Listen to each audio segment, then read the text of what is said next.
या व्हिडिओच्या माध्यमाने आपण धुळे जिल्ह्याची पोलीस पाटील या पदाची प्रश्नपत्रिका सोडून घेणार आहोत। 2018 ची प्रश्नपत्रिका आहे आणि जर विचार केला तर धुळे व शिरोपूर या भागांतर्गत 2018 ला पोलीस पाटील पद भरती झाली होती।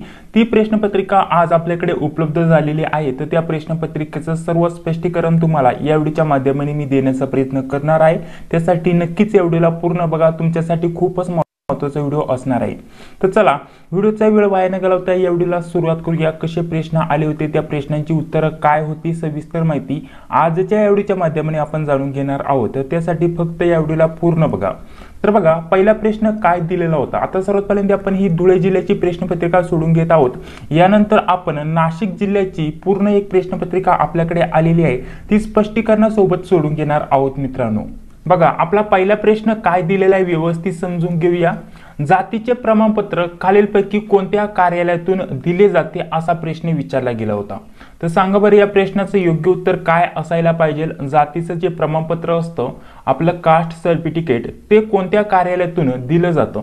आता जिल्हाधिकारी कार्यालय होईल का, नाही होणार। त्यानंतर तलाठी कार्यालयामधून भेटतं का, नाही भेटत।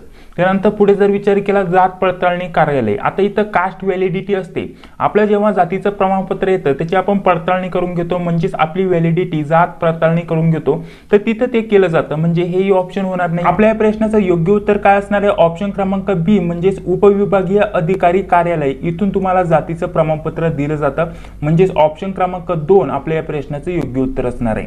तर अशा प्रकारचं आपण या प्रश्नाचं योग्य उत्तर सांगू शकतो आणि हे कार्यालय तालुक्याच्या ठिकाणी असतं असं देखील आपल्याला सांगता येईल। यावरून ऑप्शन क्रमांक 2 या प्रश्नाचं योग्य उत्तर असणार आहे। चला पुढील 2 नंबरचा प्रश्न बघूया। खूपच महत्त्वाचे प्रश्न या प्रश्नपत्रिकेमध्ये विचारले गेले होते। हे प्रश्न तुम्हाला रिपीट सुद्धा होऊ शकतात, अशाच प्रकारचे प्रश्न तुम्हाला विचारले जाणार। त्यासाठी फक्त या व्हिडिओला पूर्ण बघा। प्रश्न बघा पुढे काय दिलेला आहे, एजवाल दिलेला आहे आणि मिझोरम दिलंय आणि त्यानंतर आपल्याला शिलांगचं विचारले।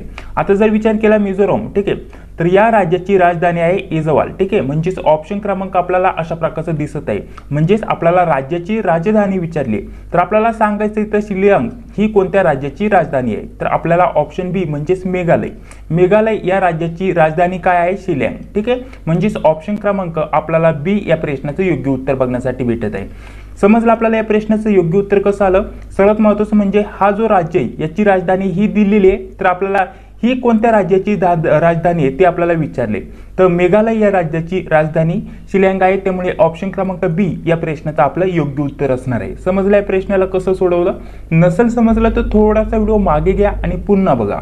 चला 3 नंबरचा प्रश्न बघा कसा विचारला गेला होता।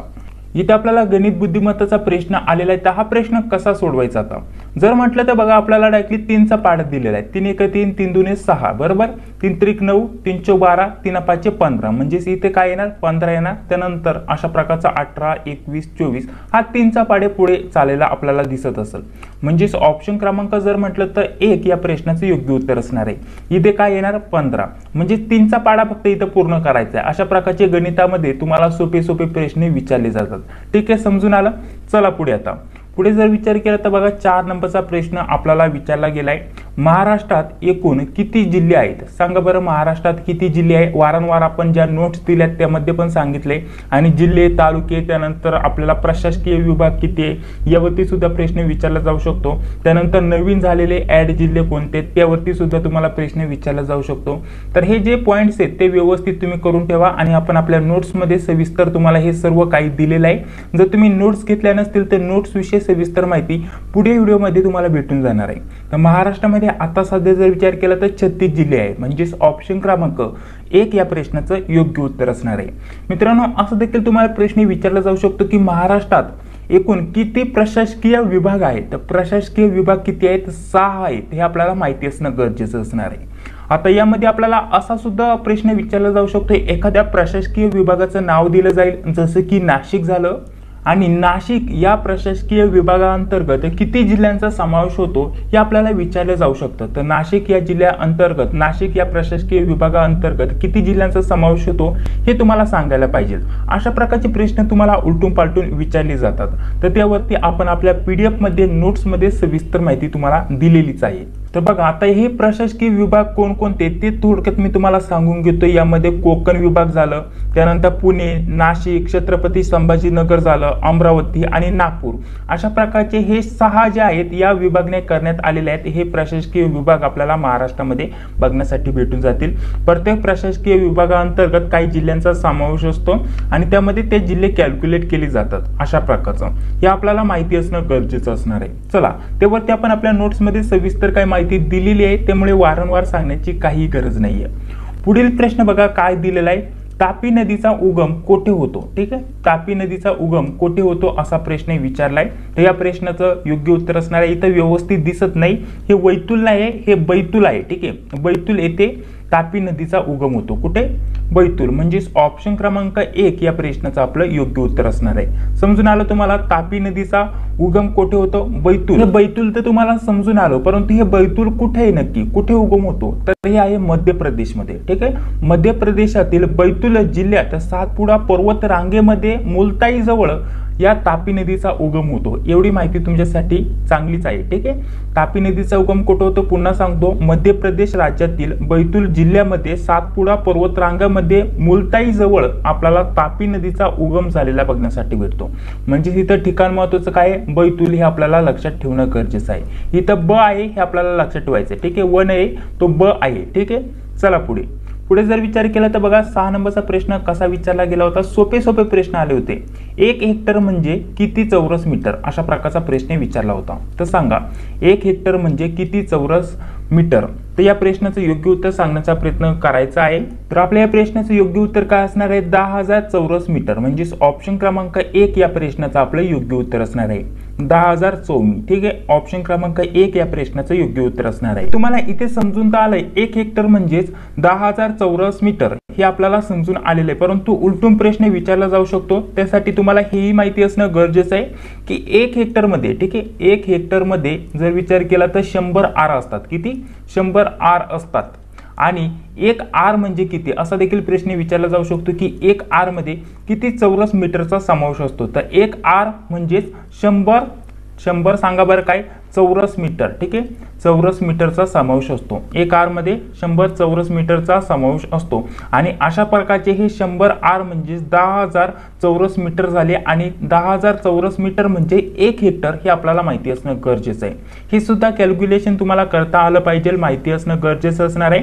आणि इतर जेवढे पण मापा आहेत त्यावरती सुद्धा तुम्ही एकदा लक्ष घालून घ्या। किती किलोमीटर म्हणजे मीटर किती, त्याचं किलोमीटर किती होतात, त्यानंतर किलोग्रॅमचं बघा, त्यानंतर वजनाचे बघा, जे पण असतील ते तुम्ही व्यवस्थित करून घ्या, कारण एकावरती तुम्हाला प्रश्न विचारला जाऊ शकतो। ठीक आहे, चला पुढील 7 नंबरचा प्रश्न बघा काय दिलेला आहे। डायरेक्टली आपल्याला गुणाकार दिलेला आहे। आता गुणाकार तर सर्वांनाच यायला पाहिजे। इथे डायरेक्टली आपल्याला किती दिले? 515। ठीक आहे, 515 गुणिले किती दिले? 25 दिले। तर अशा प्रकारचा गुणाकार दिलाय। डायरेक्टली गुणाकार करायचा आणि या प्रश्नाचं योग्य उत्तर सांगण्याचा प्रयत्न करायचा आहे। आता गुणाकार कसं करतात हे तर आपल्याला माहितीच असायला पाहिजे। तर या प्रश्नाचं उत्तर काय आहे ना, डायरेक्टली मी सांगत आहे, सांगा बरं। 12,875 या प्रश्नाचं योग्य उत्तर असणार, म्हणजेच ऑप्शन क्रमांक सी या प्रश्नाचं आपलं योग्य उत्तर असणार। ठीक आहे, यांचा गुणाकार डायरेक्टली केला तर हे आपल्या प्रश्नाचं योग्य उत्तर येणार। आता गुणाकार कसा करायचा ते पण थोडक्यात सांगतो, जेणेकरून तुमची एकदा थोडीशी रिव्हिजन होईल। जर गुणाकार येत असेल तर थोडासा तुम्ही व्हिडिओ पुढे घेऊ शकता, काही प्रॉब्लेम नाही। ठीक आहे, परंतु जे नवीन विद्यार्थी आहेत त्यांना समजणं गरजेचं असणार आहे। बघा आता गुणाकार करताना तुम्हाला काय करायचं, या संख्येने याला गुणाकार करायचा, याला गुणाकार करायचा, याला गुणाकार करायचा आणि ते खाली येईल, जे आपल्याला येईल ते आपल्याला इथं लिहायचं असतं। ठीक आहे, तर आपण करून घेऊया। 5 5 25, आपण 5 लिहिलं, 2 हातचा गेला बरोबर। त्यानंतर 5 1 5 आणि 5 आणि हे 2 किती झाले? 7 झाले बरोबर। त्यानंतर 5 5 25, आता पुढे संख्येने डायरेक्टली आपण 25 इथं नोट करून टाकले बरोबर। हे किती आहे? 25 अशा प्रकारचं। आता या संख्येचं इथं पूर्ण आपण गुणाकार करून घेतला। आता या संख्येने याला गुणायचं, या संख्येने याला गुणायचं, या संख्येने याला गुणायचं। ठीक आहे, इथं घेतलं 5 1 5 5 2 10, म्हणजेच इथं आलं 0। पहिल्यांदा 0 घ्यायचा, आपण एक संख्या सोडली म्हणजे एक 0 घेतो खाली असं बरोबर, तुम्हाला ते माहितीच असेल। इथे 0 आला, त्यानंतर आपण याचा गुणाकार करायचा 5 1 5 5 2 10, इथं पुन्हा 0 आला, इथं आपण एक हातचा गेला तर 2 1 2 आणि हा 1 किती झाले? 3 झाले बरोबर। त्यानंतर जर विचार केला तर 5 1 5 5 2 10, म्हणजेच आपण आता डायरेक्टली 10 इथं नोट करून घेणार। अशा प्रकारचा आपण गुणाकार केला, हा 5 आहे असा आपण खाली घेतला, त्यानंतर हा 7 आहे, 7 आपण असा खाली घेतला, यांची बेरीज करणार आहे आपण सर्वांची, ठीक आहे। तर आता 5 आणि 3 किती झाले, 8 झाले बरोबर। त्यानंतर 2 आला असा खाली, त्यानंतर 1 होता असा खाली आला, त्यानंतर 12,875 हे आपल्या प्रश्नाचं योग्य उत्तर आलं। अशा प्रकारचा तुम्हाला हा गुणाकार करायचा होता, ठीक आहे। समजून आला आपण गुणाकार कसा केला। तर या रीतीने आपल्याला हे उदाहरण सोडवायचे असतात। तुम्हाला काही प्रॉब्लेम असेल, काही डाऊट असतील तर कमेंट बॉक्समध्ये तुम्ही विचारायला घाबरू नका, व्यवस्थित कमेंट करा, त्या कमेंट्सचं नक्कीच मी रिप्लाय देण्याचा प्रयत्न करेल। आणि जे पण विद्यार्थी आपले नोट्स घेत असतात त्यांचा नंबर माझ्याकडे डायरेक्टली सेव्ह असतो, त्यांचे काही प्रॉब्लेम असेल तरी आपण सॉल्व्ह करून देत असतो। त्यासाठी नोट्स नक्कीच घ्या, नोट्सचा नक्कीच फायदा घ्या। नोट्सबद्दल माहिती तुम्हाला पुढील व्हिडिओमध्ये दिली जाणार आहे।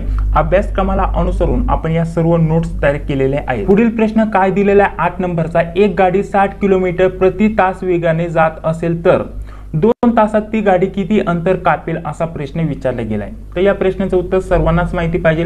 आता इथे एक गाडी आहे ती 60 किलोमीटर प्रति तास, ठीक आहे, म्हणजेच आपल्याला तिचा वेग किती दिसतोय 60 किलोमीटर पर आवर, ठीक आहे, अशा प्रकारचा आपण म्हणू शकतो। म्हणजेच एक गाडीचा वेग आहे 60 किलोमीटर प्रति आवर, एवढ्या वेगाने ती जात आहे। तर 2 तासात ती किती अंतर कापेल, तर याच्या दुप्पट करायचं, याला गुणाकार 2 करायचा, म्हणजेच 120 किलोमीटर ती अंतर कापेल, ठीक आहे। 2 तासामध्ये म्हटलेली, तर 2 तासात ती गाडी किती अंतर कापेल।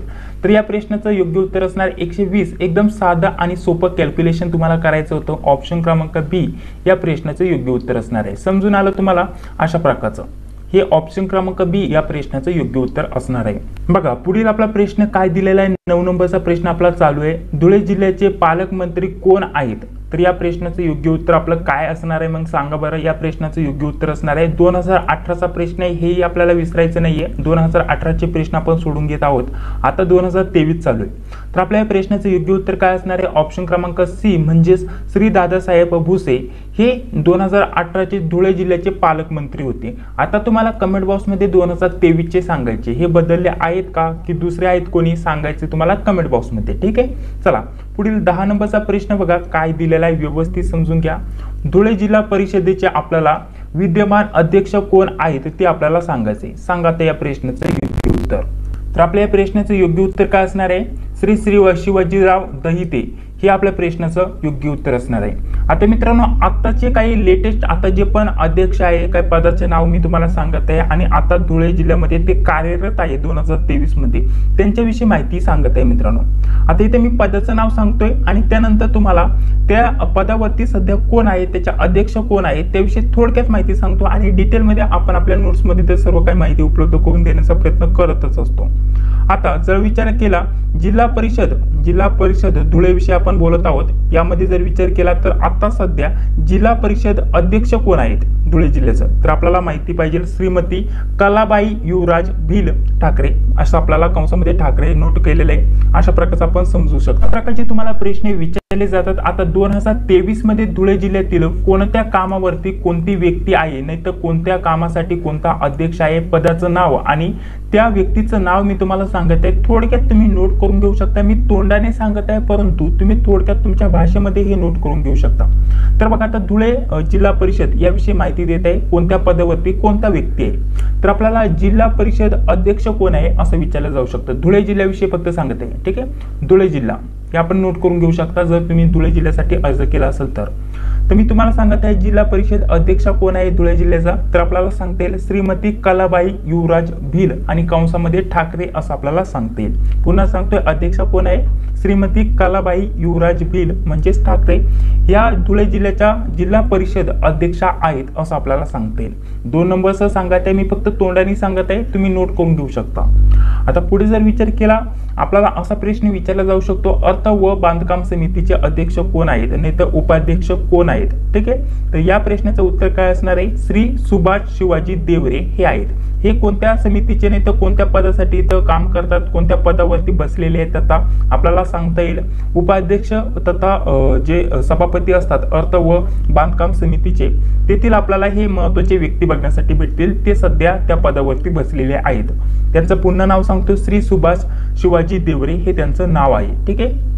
पुढे चला, पुढे आपल्याला आरोग्य व शिक्षण समितीचे, आता धुळे जिल्ह्याविषयी फक्त माहिती सांगत आहे, कोण आहे सभापती, ठीक आहे। आरोग्य व शिक्षण समितीचे सभापती कोण आहेत तर आपल्याला सांगता येईल श्री शिवाजी नामदेव दहिते हे त्यांचं नाव आहे। पुढे आपल्याला महिला व बाल कल्याण समितीचे अध्यक्ष कोण आहे, नाही तर हा कारभार कोण सांभाळतं, तर या प्रश्नाचे योग्य उत्तर असणार आहे श्रीमती संगीता राजेंद्र देसले हे यांचं नाव आहे। त्यानंतर पुढे जर विचार केला तर सभापती कृषी, त्यासोबत पशुसंवर्धन, त्यानंतर जर विचार केला दुग्ध व्यवसाय वगैरे ही जी समिती आहे तर हे कामकाज कोण पाहतं तर आपल्याला सचिन त्र्यंबकराव यांचं नाव सांगते मित्रांनो। पुढे जर विचार केला आपल्याला असा देखील प्रश्न विचारला जाऊ शकतो की समाज कल्याण समितीचे सभापती कोण आहे, ठीक आहे। समाज कल्याण समितीचे सभापती कोण आहेत तर हे आहेत अशोक बळीराम खेडकर, ठीक आहे। अशा प्रकारची या व्यक्तींची नावं तुम्हाला माहिती असणं गरजेचं आहे। तुम्ही नोट करून घेतलं असेल, नसेल नोट केलं तर थोडासा व्हिडिओ मागे घ्या, पुन्हा एका आणि पुन्हा व्यवस्थित नोट करून घ्या आणि तसं आपण आपल्या नोट्स मध्ये हे सर्व काही देण्याचा प्रयत्न तर करणारच आहोत। त्यासाठी आपल्या नोट्स घेतल्या नसतील तर नोट्सचा नक्कीच तुम्ही फायदा करून घेऊ शकता। चला पुढे, आता पुढे आपण काय महत्त्वाचे प्रश्न उत्तर बघणार आहोत। त्या अगोदर मित्रांनो तुमच्यासाठी काही आपण नोट्स काढलेले आहेत, म्हणजे काही स्टडी मटेरियल काढलेले, त्या स्टडी मटेरियल विषयी थोडक्यात माहिती देऊन घेतो, त्यानंतर पुढील जे पण प्रश्न आहेत ते आपण सोडवणारच आहोत। बघा अशा प्रकारचे पुढील काय प्रश्न आहेत ते सर्व प्रश्न आपण सोडून घेण्याचा प्रयत्न करणारच आहोत। मित्रांनो पोलीस पाटील या पदासाठी, पोलीस पाटील या पदासाठी आपण काही नोट्स काढलेल्या आहेत। तर तुम्ही धुळे जिल्ह्यासाठी फॉर्म भरला असाल, नाशिक जिल्ह्यासाठी फॉर्म भरला असाल, नंदुरबार जिल्हा, त्यासोबत सोलापूर, कोल्हापूर, कोणत्याही जिल्ह्यासाठी फॉर्म जरी भरला असेल त्या सर्व आपण जिल्ह्यांसाठी पोलीस पाटील आणि कोतवाल या पदासाठी नोट्स काढलेल्या आहेत। आता पोलीस पाटलाचा व्हिडिओ आहे त्यामुळे पोलीस पाटलाविषयीच माहिती देत आहे। तर यामध्ये आपल्याला अभ्यासक्रम काय दिलेला आहे, धुळे जिल्हा जरी म्हटलं, नाशिक जिल्हा जरी म्हटलं तर या पदांचा अभ्यासक्रम काय आपल्याला दिलेला आहे ते सांगतो। सर्वात पहिल्यांदा पोलीस पाटलाचे अधिकार व कर्तव्य यावरती तुम्हाला प्रश्न विचारले जाणार आणि पोलीस पाटलाविषयी माहिती यावरती आपला हा पहिला विषय झाला, यावरती तुम्हाला प्रश्न असणार। त्यानंतर 2 नंबरला जर म्हटलं तर आपल्याला सामान्य ज्ञान दिले, सामान्य ज्ञानवरती तुम्हाला कुठूनही प्रश्न विचारले जाणार महत्त्वाचे, तर हा दुसरा आपला विषय झाला। त्यानंतर तिसरा जर विचार केला तर चालू घडामोडी, ठीक आहे, चालू घडामोडी तुम्हाला 10 ते 12 प्रश्न विचारले जाणार, हा आपला तिसरा विषय झाला। त्यानंतर चौथा विषय जर म्हटलं तर तुमची स्थानिक परिसराची जी पण माहिती आहे ना तर धुळे जिल्ह्याची माहिती, ठीक आहे, स्थानिक परिसराची माहिती अशा प्रकारचा हा आपला चौथा विषय झाला, ठीक आहे। अशा प्रकारचे हे 4 विषय झाला आणि 5 नंबरचा विषय काय झाला, गणित व बुद्धिमत्ता, गणित व बुद्धिमत्ता यावरती तुम्हाला प्रश्न विचारले जाणार। अशा प्रकारचे एकूण आपल्याला अभ्यासक्रमानुसार 5 विषय दिले, ठीक आहे। तर या 5 विषयानुसार आपण नोट्स काढलेल्या आहेत पोलीस पाटील या पदासाठी स्पेशल। यामध्ये तुम्हाला या सर्व विषयांचा समावेश बघण्यासाठी भेटेल। पोलीस पाटलाचे अधिकार झालं, कर्तव्य झालं, सामान्य ज्ञान, चालू घडामोडी, त्यानंतर स्थानिक परिसराची जी पण माहिती असेल तुमच्या जिल्ह्यानुसार, तुम्ही धुळे जिल्ह्यासाठी फॉर्म भरला असेल तर धुळे जिल्ह्याची मिळेल, नाशिक जिल्ह्यासाठी भरला असेल तर नाशिक जिल्ह्याची मिळेल आणि इतर कोणत्याही जिल्ह्यासाठी फॉर्म भरला असेल तर तुम्हाला तुमची जी पण परिसराची, तालुक्यानुसार, जिल्ह्यानुसार सर्व माहिती दिली जाईल। त्यानंतर इथं गणित, बुद्धिमत्ता हे सर्व स्पष्टीकरणासोबत सर्व काही तुम्हाला भेटणार आहे। म्हणजे या सर्व 5 विषयांच्या नोट्स आपण उपलब्ध करून देत आहेत। आपल्याला एका सोबत एका पेमेंट मध्ये हे सर्व काही मिळणार आहे। त्यासाठी पेमेंट आपण ठेवलेले 199 रुपयाचं। आता 199 मध्ये या टायपिंग नोट्स तुम्हाला भेटणार आहे 5 विषयांच्या, दुसरीकडे तुम्हाला जास्त काही करण्याची गरज पडणार नाहीये। नोट्स मध्ये भरपूर तुम्हाला काही दिलं जाणार आहे आणि या 5 विषयांसोबत मागील आपल्याकडे आतापर्यंत 5 ते 6 प्रश्नपत्रिका उपलब्ध झाल्यात। हे सर्व प्रश्नपत्रिका सुद्धा तुम्हाला यामध्येच उपलब्ध करून दिल्या जाणार आहे। म्हणजे हे सर्व विषयांच्या नोट्स प्लस मागील क्वेश्चन पेपर हे सर्व तुम्हाला 199 रुपये मध्ये आपण उपलब्ध करून देत आहोत। जर तुम्हाला पाहिजे असतील तर बघा तुम्हाला नंबर देता येईल 91 39 64 31 99, ठीक आहे। बघा नंबर दिसत असेल इथे सुद्धा नोट करून देतो 91 39 64 31 99 या मोबाईल नंबरवरती फोन पे, गुगल पे नंतर पेटीएमच्या माध्यमाने तुम्हाला 199 रुपयाचं पेमेंट करायचं आहे आणि याच नंबरच्या व्हॉट्सअपवरती तुम्हाला स्क्रीनशॉट पाठवायचं आहे, ठीक आहे। व्हॉट्सअपवरती स्क्रीनशॉट पाठवायचं आहे आणि फक्त तुमच्या जिल्ह्याचं नाव सांगायचं आहे, कोणत्या जिल्ह्यासाठी तुम्हाला नोट्स पाहिजे आहे। सर्व नोट्स PDF फॉर्मॅटमध्ये तुम्हाला भेटतील, सर्व नोट्स PDF फॉर्मॅटमध्ये असणार आहे, टायपिंगमध्ये नोट्स असणार आहे, व्यवस्थित क्लिअर तुम्हाला दिसणार। सर्व अभ्यास करण्यासाठी या 4 ते 5 विषयांचा अभ्यास करण्यासाठी या नोट्स तुमच्यासाठी खूपच महत्त्वाच्या असणार असणार आहे। यामध्ये आपण भरपूर अभ्यासक्रम कंप्लीट करण्याचा प्रयत्न केलेला आहे मित्रांनो। त्यासाठी पोलीस पाटील या पदाची तुम्ही तयारी करत असाल तर या नोट्स घ्यायला विसरू नका। नोट्स विषयी सविस्तर माहिती तुम्हाला दिलेली आहे, काय काय समावेश केलेला आहे, कसा कसा समावेश आहे, सर्व माहिती तुम्हाला देण्याचा प्रयत्न केलेला आहे। आणि हे जे 5 विषय मी तुम्हाला सांगितले हे सर्व 5 विषयांचे जेवढे पण नोट्स आहेत ते सेपरेट आहे। प्रत्येक विषयाच्या नोट्स म्हणलं तर सेपरेट PDF मध्ये तुम्हाला भेटणार आहे। म्हणजेच तुम्हाला प्रत्येक अभ्यास करण्यासाठी जे आपण नोट्स काढलेत सर्व वेगवेगळे PDF तुम्हाला भेटणार आहे मित्रांनो, जेणेकरून तुमचा व्यवस्थित आणि पूर्ण अभ्यास होऊन जाईल। त्यासाठी कमी वेळात जास्त अभ्यास करण्यासाठी या नोट्स तुमच्यासाठी महत्त्वाचे असणार आहेत। ते या नोट्सचा नक्कीच तुम्ही लाभ घेऊ शकता। चला आता आपण आपल्या व्हिडिओला सुरुवात करूया। बघा आता आपल्याला पुढील 12 नंबरचा प्रश्न काय दिलेला आहे व्यवस्थित समजून घेऊया आणि त्या प्रश्नाचं उत्तर देण्याचा प्रयत्न करूया। धुळे जिल्ह्यात एकूण किती तालुके आहेत असा प्रश्न विचारला गेलाय। तर धुळे जिल्ह्यामध्ये किती तालुके आहेत ते सांगा बरं। तर 4 तालुके आहेत, म्हणजेच ऑप्शन क्रमांक B या प्रश्नाचं आपलं योग्य उत्तर असणार आहे। ते 4 तालुके कोणकोणते? धुळे एक झालं, त्यानंतर जर विचार केला तर आपल्याला साक्री एक दुसरा तालुका सांगता येईल, त्यानंतर शिंदखेड झालं आणि शिरपूर। अशा प्रकारचे हे 4 तालुके तुम्हाला धुळे जिल्ह्यामध्ये बघण्यासाठी भेटतील। आणि यामध्ये तुम्हाला धुळे जिल्ह्याविषयी महत्त्वाचं म्हणजे तुम्हाला धुळे जिल्ह्यातून कोणकोणते महत्त्वाचे जे मार्ग आहेत, ठीक आहे, महामार्ग, राष्ट्रीय महामार्ग बोलतो त्याला आपण, ते कोणकोणते असं देखील तुम्हाला विचारलं जाऊ शकतं। तर यामध्ये आपल्याला काही महत्त्वाचे धुळे जिल्ह्यातून महामार्ग गेलेले बघण्यासाठी भेटतील, जसे की मुंबई आग्रा झालं, नागपूर सुरत झालं, धुळे सोलापूर झालं, त्यासोबत आपल्याला सांगता येईल अशा प्रकारचे हे महत्त्वाचे जे महामार्ग आहेत ते धुळे जिल्ह्यातून गेलेले तुम्हाला बघण्यासाठी भेटतील। कोणकोणते सांगितलं? मुंबई आग्रा, नागपूर सुरत आणि धुळे सोलापूर हे राष्ट्रीय महामार्ग धुळे जिल्ह्यातून जातात असं आपल्याला सांगते। ही सर्व माहिती तुम्हाला माहिती असणं गरजेचं असणार आहे।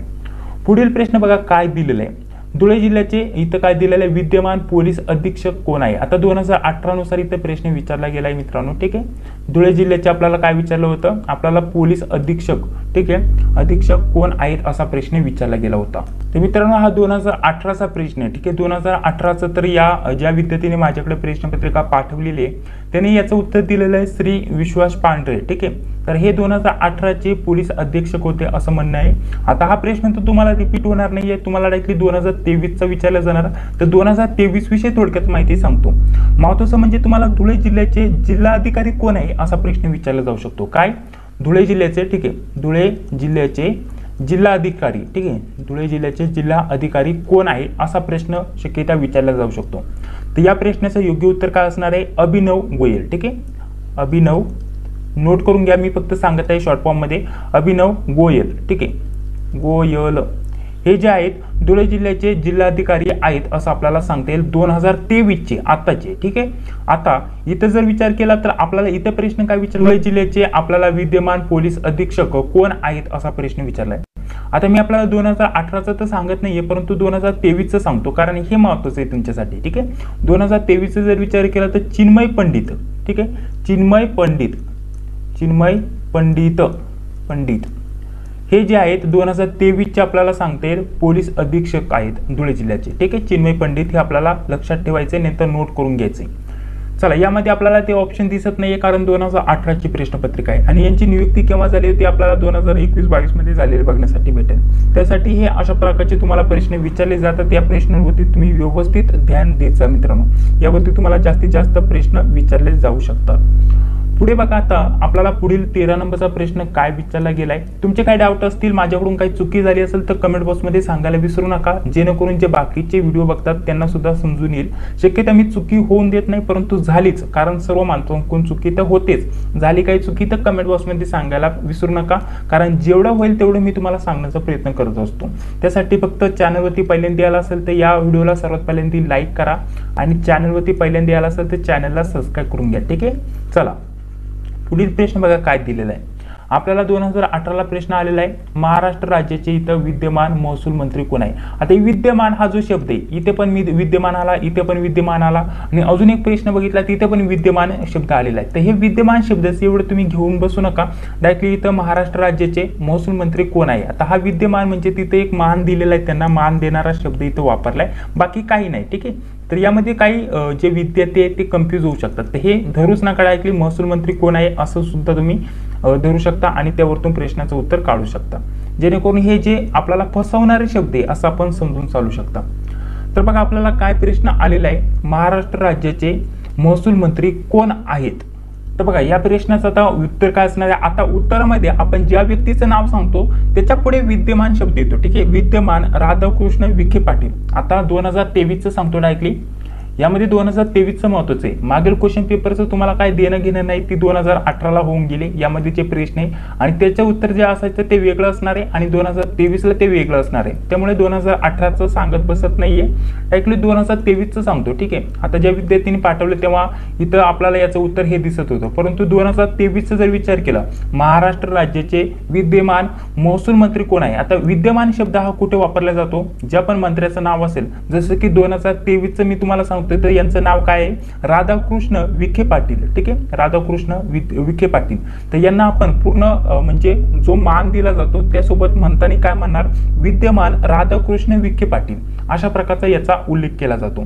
म्हणजेच 2023चं मी तुम्हाला सांगतोय राधाकृष्ण विखे पाटील हे सध्याचे जर विचार केला तर महाराष्ट्र राज्याचे महसूल मंत्री आहेत असं आपल्याला सांगता येईल। कोण सांगितलं मी तुम्हाला, राधाकृष्ण विखे पाटील। आणि यांची नियुक्ती कधी झाली, केव्हापासून हे झाले तर आपल्याला सांगता आलं पाहिजे 14 ऑगस्ट 2022 पासून, ठीक आहे। 14 ऑगस्ट 2022 पासून महाराष्ट्राचे महसूल मंत्री कोण आहेत, राधाकृष्ण विखे पाटील। पुन्हा सांगतोय, नोट करून घ्या, राधाकृष्ण विखे पाटील हे आहेत। यांचा दर्जा काय आहे, महसूल विभाग मंत्री आहेत हे। आणि सदस्याचा जर विचार केला, सदस्याचा कोणकोणत्या यामध्ये काम बघतात तर विधानसभा किंवा विधान परिषद यामध्ये यांची सदस्यता आहे असं आपल्याला सांगता येईल मित्रांनो। अशा प्रकारचे तुम्हाला उलटून पालटून प्रश्न विचारले जातात। बघा पुढील प्रश्न आपल्याला काय विचारला होता, तुमच्या जो पण जिल्हा आहे, तालुका आहे, त्यांच्यानुसार इथं आपल्याला प्रश्न आलेला बघण्यासाठी इथं भेटत होता। खालीलपैकी या गावी, डायरेक्टली गावाचा इथं उल्लेख झालेला आहे, गावी वन व जल संवर्धन यांचे चांगले काम झाले आहे अशा प्रकारचा इथं प्रश्न आलेला होता।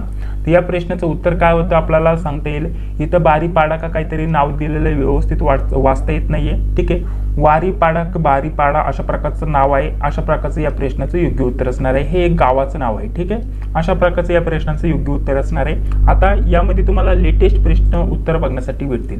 पुढील प्रश्न बघा, ग्रामपंचायतीची सदस्य संख्या कमीत कमी किती असते तर सांगा बरं। आता हा प्रश्न वारंवार रिपीट झालेला बघण्यासाठी भेटतोय, 2023 ला सुद्धा प्रश्न आलेला आहे। ग्रामपंचायतीची सदस्य संख्या किती असते, कमीत कमी असते 7, ठीक आहे। कमीत कमी किती असते 7 आणि जास्तीत जास्त सांगा बरं। ऑलरेडी आपण आपल्या व्हिडिओमध्ये हा प्रश्न कव्हर केलेला आहे। आणि जास्तीत जास्त किती असते 17, 7 ते 17 ग्रामपंचायतीची जी सदस्य संख्या असते ती 7 ते 17 इतकी असते।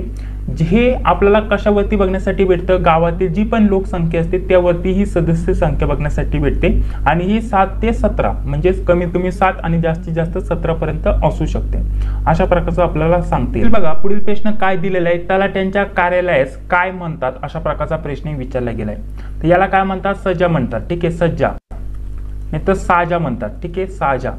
अशा प्रकारचं या प्रश्नाचं योग्य उत्तर असायला पाहिजे। तर इथे कुठे दिसते का, इथं या विद्यार्थ्यांनी चावडी दिले तर तेव्हाच मला माहिती नाही, परंतु माझ्या अंदाजानुसार सज्जा म्हणतात तलाठीच्या कार्यक्षेत्रात, नाही तर कार्यालयास सज्जा म्हणतात, म्हणजेच ऑप्शन क्रमांक डी या प्रश्नाचं योग्य उत्तर असणार आहे। वरीलपैकी एकही नाही, कारण त्याला काय म्हणतात, साजा म्हणतात नाही तर सज्जा म्हणतात, ठीक आहे। अशा प्रकारचं हे आपल्याला माहिती असणं गरजेचं असणार आहे। पुढील प्रश्न बघा काय दिलेला होता आपल्याला, पुढील प्रश्न दिलेला होता, शेतकऱ्यांचा आसूड हा ग्रंथ कोणी लिहिला तर शेतकऱ्यांचा आसूड हा ग्रंथ लिहिलेला आहे महात्मा ज्योतिबा फुले, ठीक आहे। म्हणजेच ऑप्शन क्रमांक बी या प्रश्नाचं योग्य उत्तर असणार आहे। चुकीची जोडी ओळखायला सांगितलं होतं, 2018चा प्रश्न आहे, त्यानुसार जर विचार केला तर हे सर्व आता बदलून गेले, त्यामुळे हा प्रश्न आपण स्किप करूया। आणि तेव्हाच जर चुकीची जोडी म्हटलं तर या प्रश्नाचं हे उत्तर होतं, ठीक आहे। पुढील 19 नंबरचा प्रश्न काय दिलेला आहे, ज्ञानेश्वरी ग्रंथ, ठीक आहे। ज्ञानेश्वरी हा ग्रंथ याचे मूळ नाव कोणते ते विचारले। ज्ञानेश्वरी या ग्रंथाचे मूळ नाव काय आहे, भावार्थ दीपिका, म्हणजेच ऑप्शन क्रमांक 1 या प्रश्नाचं योग्य उत्तर असणार। पुढील प्रश्न काय दिला होता, धुळे जिल्ह्याचे विभाजन होऊन आपल्याला नंदुरबार हा जो जिल्हा तयार झालेला आहे तो कोणत्या वर्षी झालेला आहे असं आपल्याला विचारलंय। आपल्याला दिनांक सुद्धा विचारली जाऊ शकते, त्यासाठी आपल्याला हे सर्व माहिती असणं गरजेचं आहे। तर या प्रश्नाचं योग्य उत्तर असणार आहे 1998। 1998 साली धुळे जिल्ह्यातून नंदुरबार हा जिल्हा वेगळा होऊन आपल्याला निर्माण झालेला बघण्यासाठी भेटेल। इथे फक्त आपल्याला वर्ष विचारले, परंतु आपल्याला दिनांक माहिती असणं गरजेचं असणार आहे 1 जुलै, ठीक आहे। आपल्याला पुन्हा सांगतोय 1 जुलै 1998 रोजी आपल्याला धुळे जिल्ह्यातून नंदुरबार हा एक नवा जिल्हा तयार झालेला बघण्यासाठी भेटेल 1 जुलै 1998, म्हणजेच ऑप्शन क्रमांक आपलं 4 या प्रश्नाचं योग्य उत्तर असणार आहे। पुढील प्रश्न बघा काय दिलेला आहे, जगातील आपल्याला पहिली साम्यवादी क्रांती पुढीलपैकी कोणत्या देशात झाली ते विचारले, साम्यवादी क्रांती विचारले, ठीक आहे. तर सांगा या प्रश्नाचं योग्य उत्तर. तर आपल्या या प्रश्नाचं योग्य उत्तर काय असणार आहे, रशिया, म्हणजे ऑप्शन क्रमांक 1 या प्रश्नाचं आपलं योग्य उत्तर असणार आहे. त्यानंतर पुढे बघा प्रश्न काय विचारलाय, ताजमहल पुढीलपैकी कोणी बांधले. आता ताजमहल कोणी बांधले हे प्रश्नाचं उत्तर तुम्हाला माहितीच असं सांगण्याची गरज नाहीये. सांगा बरं कमेंट बॉक्समध्ये ताजमहल कोणी बांधलेले. तर आपल्या या प्रश्नाचं योग्य उत्तर काय असणार आहे, शाहजहान, ठीक आहे. म्हणजे ऑप्शन क्रमांक सी या प्रश्नाचं आपलं योग्य उत्तर असणार, ठीक आहे. शाहजहानने ताजमहल बांधलेला आहे हे आपल्याला सांगण्याचं गरज नाही. आणि कोणासाठी बांधलेलं आहे हे सुद्धा आपल्याला माहितीच असेल, हे सर्वच आपल्याला माहिती असायला पाहिजे. हे कॉमनली एकदम साधे आणि सोपे प्रश्न तुम्हाला विचारले गेले होते. आता पुढील प्रश्न बघा काय दिलेला आहे, बुराई ही नदी कोणत्या नदीची उपनदी आहे. सांगा बरं, बुराई ही जी नदी आहे, ठीक आहे, आपल्याला नदीचं नाव काय दिलेलं आहे, बुराई. आता बुराई ही जी नदी आहे कोणत्या नदीची उपनदी आहे असा प्रश्न विचारला गेला आहे. सांगा प्रश्नाचं उत्तर. तर या प्रश्नाचं आपलं योग्य उत्तर काय असणार आहे, तापी. तापी नदीची ही एक उपनदी आहे, प्रमुख उपनदी आहे असं देखील आपल्याला म्हणता येईल. चला पुढील प्रश्न बघा काय दिलेलं आहे ते व्यवस्थित समजून घ्या, माझ्यासोबत प्रश्नांची उत्तर देण्याचा प्रयत्न करा. आपला पुढील प्रश्न काय दिलेला आहे, तोरणमाळ हे थंड हवेचे ठिकाण कोणत्या तालुक्यात आहे असं आपल्याला विचारले, ठीक आहे. तर कोणत्या तालुक्यात तोरणमाळ. आता हे तोरणमाळ हे ठिकाण आपल्याला जर विचार केला तर अक्राणी तालुक्यात आहे माझ्या माहितीनुसार, परंतु अक्राणी ते इथं दिसत नाहीये, म्हणजेच दडगाव हे आपल्या प्रश्नाचं योग्य उत्तर असणार आहे. इथं तालुक्याचं नाही डायरेक्टली मला वाटतं इथं गावाचा उल्लेख केलेला आहे, कोणत्या गावामध्ये नाही तर कोणत्या ठिकाणी असा उल्लेख केलेला आहे. परंतु जर सर्च केलं नाही तर पुस्तकाची माहिती घेतली तर आपल्याला या प्रश्नाचं उत्तर काय दिसतं, तोरणमाळ हे महाराष्ट्रातील नंदुरबार जिल्ह्यातील अक्राणी तालुक्यातील आपल्याला सातपुरा डोंगरामध्ये हे ठिकाण बघण्यासाठी भेटेल, ठीक आहे. अशा प्रकारचं या प्रश्नाचं योग्य उत्तर आहे, परंतु इथे स्पष्टपणे दिलेलं नाहीये. तालुक्यात नव्हे तर इथं गावाचा उल्लेख केलेला असावा असं मला वाटतं, परंतु तुम्ही एकदा कन्फर्म करून घ्या आणि कमेंट बॉक्समध्ये सांगायला विसरू नका. माझ्या माहितीनुसार ही सर्व तुम्हाला माहिती सांगण्याचा प्रयत्न केलेला आहे. तोरणमाळ हे ठिकाण कुठे आहे, कोणत्या जिल्ह्यात आहे, कोणत्या ठिकाणी आहे, कोणत्या पर्वतरांगेमध्ये, हे सर्व तुम्हाला सांगितलेलं आहे. जसे की पुन्हा एकदा सांगतो, तोरणमाळ हे महाराष्ट्रातील नंदुरबार जिल्ह्यातील अक्राणी तालुक्यातील सातपुडा डोंगरामध्ये आहे, हे थंड हवेचे ठिकाण, ठीक आहे. चला पुढील प्रश्न. पुढील प्रश्न काय म्हटलेले, 2011 साली क्रिकेट विश्वचषक जिंकणाऱ्या भारतीय संघाचा कर्णधार कोण होता. म्हणजे 2011चे विचारले मित्रांनो. आता 2011चं तुम्हाला तर काही विचारलं जाणार नाहीये, आपल्याला महेंद्रसिंग धोनी या प्रश्नाचं उत्तर होतं, परंतु जर विचार केला तर 2023 तुम्हाला हाच प्रश्न विचारला जाऊ शकतो. त्यावरती ऑलरेडी आपण दुसऱ्या व्हिडिओमध्ये चर्चा केलेली आहे. पुढील प्रश्न बघा काय दिलेला आहे, खाली दिलेल्या शब्दांच्या गटात न बसणारा शब्द विचारलाय, ठीक आहे. आता खाली आपल्याला काही शब्द दिले त्यापैकी आपल्याला गटात न बसणारा इथं शब्द विचारलाय. आता रस्ता, रस्ता पहिला शब्द दिलाय. रस्ता या शब्दाचा समानार्थी शब्द काय आहे, पथ. आणि रस्ता या शब्दाचा समानार्थी शब्द आहे मार्ग, ठीक आहे. म्हणजे हे तिन्ही शब्द आपल्याला समानार्थीचे बघण्यासाठी भेटत आहे. आणि किनारा हा जो शब्द यामध्ये येत नाही, म्हणजेच ऑप्शन क्रमांक बी या प्रश्नाचं योग्य उत्तर असणार आहे, हा गटात नाही बसत, ठीक आहे. पुढे आपल्याला 2018 साली इंडोनेशिया येथे झालेल्या आपल्याला आशियाई क्रीडा स्पर्धेचे भारताला एकूण किती पद मिळाली असा प्रश्न विचारलाय. आता यावरती ऑलरेडी आताच लेटेस्ट ज्या पण परीक्षा होत आहे, ठीक आहे. तर आपल्याला आशियाई क्रीडा स्पर्धा आता 2023 या वर्षी झालेली जी पण क्रीडा स्पर्धा आहे यावरती कोणती पदं मिळाली, किती पदं मिळाली, 3 पदांपैकी भारताला एकूण किती पदं मिळाली, आपल्या नोट्समध्ये सविस्तर माहिती दिलेली आहे मित्रांनो. आणि त्यावरती प्रत्येक परीक्षेसाठी आशियाई क्रीडा स्पर्धा यावरती प्रश्न येत आहे मित्रांनो. आणि तुमच्या येत्या पोलीस पाटील पदभरतीसाठी सुद्धा आशियाई क्रीडा स्पर्धा 2023, ठीक आहे, 2023 वरती नक्कीच तुम्हाला 1 ते 2 प्रश्न बघण्यासाठी भेटतील. त्यासाठी हा जो टॉपिक आहे तो व्यवस्थित करून जा. 2018चा विचारला आहे, तर इथे जर विचार केला तर 2018चं विचारलंय तर त्या प्रश्नाचं उत्तर होतं 69, ठीक आहे. परंतु 2023चं तुम्हाला इथं नक्कीच विचारलं जाणार. ऑलरेडी आपण हे कव्हर केलेलं आहे, त्यामुळे या प्रश्नाला आपण स्किप करूया.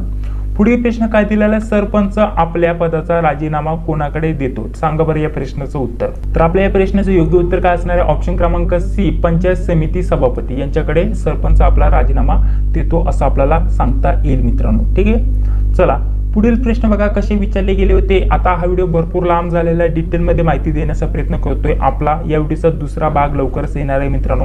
तर बघा पुढे आपल्याला जिल्हा परिषदेचे स्थायी समितीचे अध्यक्ष कोण असतो असा प्रश्न विचारला गेला होता।